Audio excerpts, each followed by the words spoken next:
பரலோகத்தின் தேவனே, பரிசுத்த ஆவியானவர், உங்கள் நன்றி செலுத்துகிறேன். நாளை தந்த ஸ்தோத்திரம். கிருபையினால் இறக்கத்தினால் எங்களை பாதுகாத்தீரே ஸ்தோத்திரம். இயேசுவின் நாமத்தினால் ஜெபிக்கிறேன் நல்ல தகப்பனே, ஆமென். உத்தம பக்தர்கள் போற்றி தூதித்திடும் உன்னத தேவனின் நாமம் அது, உலகெங்கும் ஜொலித்திடும் நாமம் அது, உலகெங்கும் ஜொலித்திடும் நாமம் அது, இயேசு என்ற திருநாமத்திற்கு எப்போதுமே மிக ஸ்தோத்திரம். கர்த்தருடைய பரிசுத்த நாமத்துக்கு ஸ்தோத்திரம் உண்டாவதாக. இந்த நாட்களிலும் கூட உங்கள் மத்தியில் மோசையை குறித்து பேசுறதுக்கு எனக்கு கர்த்தர் தந்த கிருபைக்காக ஸ்தோத்திரம். எனக்கு இந்த மோசையை பற்றி ரொம்ப ஆச்சரியமாக இருந்துங்க.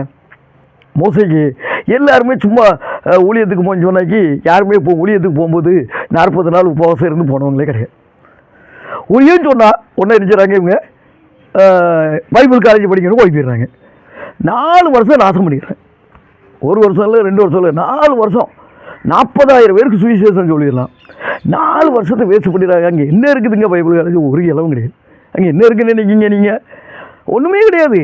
அங்கே என்ன பிறந்த நாள், இறந்த நாள், செத்த நாள், இருந்த நாள், போனது. நீ பைபிள் காலேஜில் போனதுங்க நீங்கள் பார்த்தீங்கன்னா 100% லவ் தான். லவ் பண்ணி கல்யாணம் கட்டினவங்க எனக்கு கணக்கு போட்டு சொல்ல முடியும். ஒரு 8,000 பேர் சொல்லிடுவேன். அங்கே போகிறதுனா அவங்க ஒரு ஜாலிக்கு தான் போகிறாங்க. பார்த்துங்க, ஃப்ரெண்ட்ஷிப்கிட்ட பேசணும், ஜாலியாக இருக்கணும், அப்படியே சுற்றிட்டு வரணும். இதுக்கு தான் பாதி பேர் போகிறாங்க. அப்போ அப்படி அந்த பைபிள் காலேஜ் படித்தாதான் ரெவரெண்ட் பதவி கிடைக்கும், இல்லை கிடைக்காது. பைபிள் காலேஜ் படித்தாதான் வேறு என்ன கிடைக்கும் பார்த்தீங்களா? என்னமோ தலையில் ஒரு தொப்பி வைக்கிறாங்க, அந்த தொப்பி கிடைக்கும். அந்த ரெவரெண்டுங்கிற வேலை கிடைக்கும். பைபிள் காலேஜ் படித்தாதான் சிஎஸ்ஐ சர்ச்சிலும் ஒரு ஊழியர் பதவி கிடைக்கும். அப்புறம் அசிஸ்டன்ட் ஊழியர் பதவி கிடைக்கும், இல்லை கிடைக்காது. அந்த பைபிள் காலேஜ் படிக்காமல் ஆண்டவர் என்ன செஞ்சார்? ஊழியத்துக்கு போனார். அவர் என்ன செஞ்சார்? 30 வருஷம் தன் தாய் தகப்பனுக்கு கீழ்ப்படிஞ்சார். 3.5 வருஷத்தில் 40 நாள் என்ன செஞ்சார்? சாத்தானவரோட போராடினார்னு இருக்கு. 40 நாளுங்க. அவர் எங்கள் வீட்டுக்குள்ளே இருந்தார். போயிட்டார், வனாந்தரத்துக்கு போயிட்டார். வீட்டுக்குள்ளே இருந்து உபவாசம் இருக்க முடியுமா? வீட்டுக்குள்ளே இருந்து இருக்க முடியாது. இவர் ஒரேடி அறிஞ்சிட்டார், காட்டுக்குள்ளே வனாந்தரத்துக்கு போயிட்டார். அப்போ அவருக்கு ஆண்டவர் என்ன செய்கிறாரு? பரிசுத்தாவின் வரத்தை கொடுத்து அனுப்புகிறாரு. கொடுத்து அனுப்புனாலும் அங்கே 40 நாள் என்ன செய்யறான்? பிசாசானவன் சோதிக்கிறான். இந்த சோதனையில் மீண்டு வந்து உருவாகி வர்றாருங்க. ஒரு சின்ன வண்ணத்து பூச்சி எடுத்துக்கிட்டிங்கன்னா அது ஒரு குறிப்பிட்ட நாள் ஒரு கூடு கட்டி உள்ளே போய் உட்காந்துக்கும். போகும்போது அருவறுப்பாக இருக்குங்க, அதை பார்த்தா ரொம்ப அருவறுப்பாக இருக்கும். ஆனால் வெளியில் வரும்போது பட்டர் பிள்ளையாக வரும். வண்ணத்து பூச்சிகள்னால் விதவிதமாக அதே மாதிரி தான் ஆண்டவர் 40 நாள் என்ன செஞ்சுட்டார்? தன்னை கொண்டு அடைச்சிட்டாரு. அடைச்சி 40 நாள் கழித்து வர்றாரு. ஃபுல் பவரோடு வர்றாருங்க. பவர்னா என்ன பவர் நினைக்கிங்க? 4 வருஷம் பைபிள் காலேஜ் போயிட்டு வரவங்களோ அந்த பவர் கிடையாது. அது செத்த பவர். இது வந்து கிருபையின் பவர், சூப்பர் கிருபையின் பவர். அதனால தான் கிருபை பெற்ற ஒரு தாயார் வயிற்றில் அவங்க பிறந்தாங்கன்னுட்டு லூக்கா 1:28 இருக்குது. கிருபை பெற்றவளை வாழ்க, கர்த்தர் உன்னோடு இருக்கிறார், நீ ஸ்திரீகளுக்குள்ள ஆசீர்வதிக்கப்பட்டவர். கிருபை நிறைந்த ஒரு தாயார் வயிற்றில் பிறந்தாங்க. அதை பார்க்கணும் நீங்கள். அதே மாதிரி கிருபை நிறைந்த ஒரு மனுஷன் தான், எந்த குற்றமும் செய்யாத ஒரு மனுஷன் தான் இவருக்கு வழியை சேவைப்படுத்தவன் தான் லூக்கா 1:6 இருக்குது. அவன் நீதிமானான், எந்த ஒரு தவறு செய்யலையான், குற்றமற்றவனாய் காணப்பட்டான் என்று சொல்லப்பட்டிருக்கு. இவருடைய வாழ்க்கை ரகசியத்தெல்லாம் பார்த்தீங்கன்னா ரொம்ப ஆச்சரியமாக இருக்கும். இவர் 40 நாள் உபவாசம் இருந்துட்டு வந்தார். அதுக்கு வந்தவுடனே என்ன செஞ்சிட்டாரு? மூலிகை ஞானஸ்நானம் எடுத்தார். என்ன செஞ்சார்? அதை நீங்கள் பார்த்தீங்களா? முதல் என்ன செஞ்சார்? மூலிகை ஞானஸ்நானம் எடுத்த பிறகு தான் 40 நாள் உபவாசத்துக்கு போகிறாரு. இது எங்கன்னா லூக்கா 4 அதிகாரத்தில் நீங்கள் பார்த்துக்கிட்டீங்கன்னா 1-2 பிசாசினால் சோதிக்கப்பட்டார். முதல் மூலிகை ஞானஸ்நானம் எடுத்தார். எடுத்த பிறகு தான் என்ன செஞ்சார்? தண்ணீர் மிகுதியாக இருந்த இடத்துல எடுத்தார். சாலிம் என்கிற ஊரில் நின்று யோவான் 3 அதிகாரத்தில் சொல்லப்பட்டிருக்கு, தெளிவாக சொல்லப்பட்டிருக்கு. சாலிம்ங்கிற ஊரில் தண்ணீர் மிகுதியாக இருந்த இடத்துல எடுக்கார். எடுத்துட்டு 40 நாள் உபவாசம் எடுத்த பிறகு நீ ஊழியத்துக்கு போகிறாரு. 3.5 வருஷம் ஊழியம், சும்மா பவர் ஊழியம் செய்கிறாரு. லேஸ் போட்ட ஊழியம் கிடையாதுங்க. ஒவ்வொரு சனிக்கிழமையும் அவர் செய்கிற அற்புதங்கள் இந்த பைபிளில் எழுத முடியாதுன்னு யோவான் சுவிசேஷத்தில் கடைசியில் சொல்லப்பட்டிருக்கு. அவர் செய்த அற்புதத்தெல்லாம் எழுதுனா இந்த பைபிள் கொள்ளாதுன்னு இருக்கு. அப்போ கொஞ்சம் நெஞ்சம் அதிசயம் நடக்கலை, கொஞ்சம் நெஞ்சம் அற்புதம் நடக்கலை. ஒரே ஒரு இடத்துல தான் ஒரு குருடனை 2 வாட்டி பார்வையடைய செய்கிறாரு. மற்ற எல்லாத்துக்கும் ஒரே வார்த்தை தான், ஒரே வார்த்தையில் எல்லாமே.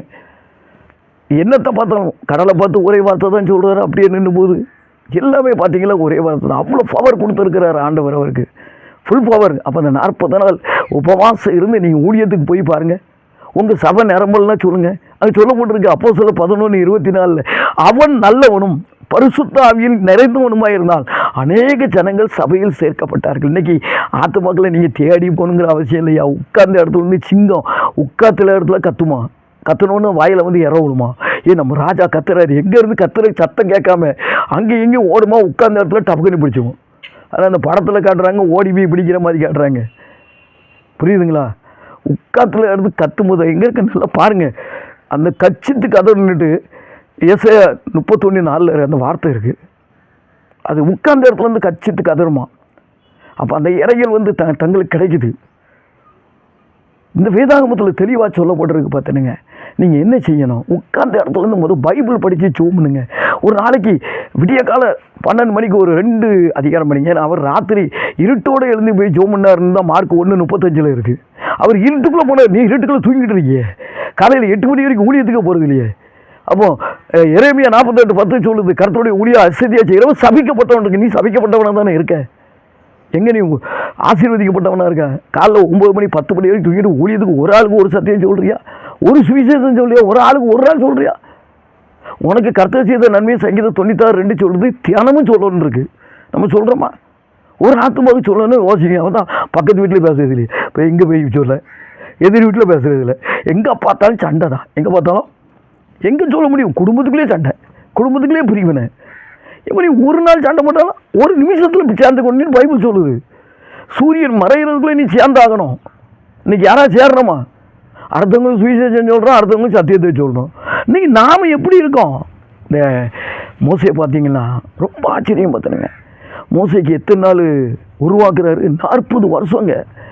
முதல்ல பாலைவனத்தில் நடந்து போகிறான், எத்திரோக்கிட்ட போகிறான். சொல்லுக்கு ரொம்ப கஷ்டம் இல்லை. எத்தனை நாள் நடந்திருப்பான், எத்தனை நாள் பசியாக இருந்திருப்பான். 40 நாளுங்க அவர் உருவாக்குறாருங்க. எப்படி உருவாக்குறாரு தெரியுமா? வனாந்தரத்தில் தண்ணிக்குள்ளே மலையில் எந்த கஷ்டம் இருந்தாலும் அந்த ஆடுகளை மேய்க்கான். ஆடுகளை மேய்க்கும் போது நரிக்கு பயப்படணும், சிங்கத்துக்கு பயப்படணும், ஓனாய்க்கு பயப்படணும். ஒரு ஆடுகளையும் நினச்சிக்கல வழி கொடுக்கல. 40 நாள் அந்த ஆடுகளை வழி நடந்ததுக்கு அவனுக்கு பயங்கர பவர்ஃபுல் அதிகாரம் கொடுக்குறாரு. அந்த 40 நாள் உபவாசம் இருந்த மாதிரி தான். அதுக்கப்புறம் தேவ சமூகத்தில் போய் 40 நாள் உபவாசம் இருக்கான். ஏன் உபவாசம் இல்லாமையா ஊழியத்துக்கு போனா? உபவாசம் இருந்தால் ஐயா போனான். எங்கேயா படிக்க போனான்னா? பைபிளில் படித்து நல்ல பட்டம் தேர்ந்தது பவுல் தான். அவன் இயேசுநாதரை குறித்து படிக்க போகல. அவன் படிக்க போனது எது? யெகோவாவை குறித்து படிக்க போனான். இயேசுநாதர் இல்லைன்னு சொல்கிற ஜாதியில் தானே அவன் வந்தான். புரியுதுங்களா? ஆமாம், அவன் இயேசுநாதர் படி தெரியாது. இயேசுநாதர் படி பேச ஆரம்பித்தப்போ தான் ஸ்தேவானை கல்லறிஞ்சு கொண்டாங்கன்ட்டு அப்போஸ்தலர் 7:55 இருக்குது. அதுக்கு முன்னால் யெகோவாவை குறித்து பேசும்போது ஒருத்தர் அடிக்கலை. அவன் இயேசுநாதர் பரிசுத்த ஆவியை குறித்து பேசினான். 60வது வசனத்தில் கொண்டுட்டாங்க. இது யாரு? சவுல் தானே. இந்த சவுல் இணைஞ்சிருக்கான். பயங்கர படிப்பு. இந்த ஆண்டவர்கிட்ட வர முன்னால் படிச்சிருக்கான். அதுக்கப்புறம் அவன் எத்தனை நாள் பட்னியாக கிடந்தாலும் சொல்ல முடியாது. அவனை மாதிரி உபவாசம் யாருமே இருந்தது கிடையாது. அதனால தான் ஆண்டவர் அத்தனை அதிகாரத்தையும் எழுதுறதுக்கு அவனுக்கு கிருபை தந்தார். கிருபை லேசு இல்லை, கிருபையை கொடுத்தாருங்க. அவனும் ஞானஸ்நானம் பெற்ற பிறகு தானுங்க வந்தான். ஞானம் வந்தவருக்கு பிறகு தானே பெற முடியும். குழந்தைகள் போய் ஞானஸ்நானம் பெற முடியுமா? அறிவு கட்டவங்களுக்கு அறிவே இல்லை. இதெல்லாம் வேதாகமத்தில் இல்லாததெல்லாம் எடுத்து டபக்குன்னு உள்ளத்தையும் போட்டுடுறாங்க. வேதாகமத்தில் எங்கே இருக்குது? குழந்தைய பிரதிஷ்டை பண்ணுங்கய்யா. இல்லாததெல்லாம் செய்யாதீங்க. பரவாயில்ல, போகணுமா வேண்டாமா? இடுக்கமான வாசலில் உள்ளே போகணுமா போகக்கூடாதா? போகணும். அப்போ அதுக்கேற்றாப்புல நீங்கள் வாங்க. பைபிள் காலேஜ் போடாதீங்க. மோசையை மாதிரி போங்க. 40 நாள் உபவாசம் இருங்க. அவன் தேவனோடு இருந்தான். அவன் தேவனோடு இருந்தான். ஒரு தான் நடுவிதிலேயே போய் உபவாசம் 40 நாள் இருந்தான் யோசுவா. அதனால தான் அவன் மோசையை சந்தோஷமாக அவனுடைய ஆசீர்வாதத்தை அவனுக்கு கொடுத்தான். நீங்கள் அப்படி இருக்க முடியுமா? இன்றைக்கி தலைவனுக்கு எதிராக சிசியம் பேசுகிறான். தலைவனை எங்கே தட்டன்னிட்டு திட்டம் போட்டுக்கிட்டு இருக்கான். மோசையை மாதிரி 40 வருஷங்க உருவாக்கப்பட்ட மாதிரி நீங்கள் உருவாகி பாருங்கள். கர்த்தருடைய சமூகத்தில் 40 நாள் உபவாசம் இருந்து ஜெபம் பண்ணிட்டு போங்க. மோசையை நடத்தின தேவன், மோசையை கைகளினால் அடக்கம் செய்த தேவன் உங்களை கைகளினால் அடக்கம் பண்ணுவார். இல்லை பண்ணவே மாட்டார். நாட்டு வீட்டில் தூக்கி போட்டு போயிடுவார். புரியுதுங்களா? மோசை என்ன செஞ்சார்? கைகளினால் அடக்கம் பண்ணார். மோசை கர்த்தருடைய வார்த்தை. அவன் எங்கே உண்மை உள்ளவனாக இருந்தானா? என்னாகுமோ 12:7 சொல்லப்பட்டிருக்கு. இருக்க முடியுமா நம்மளால்? இருந்து பாருங்கள். கர்த்தர் உங்களை உயர்த்தி அவருடைய வருகைக்கு ஆயத்தப்படுத்துவாராக. ஆமென்.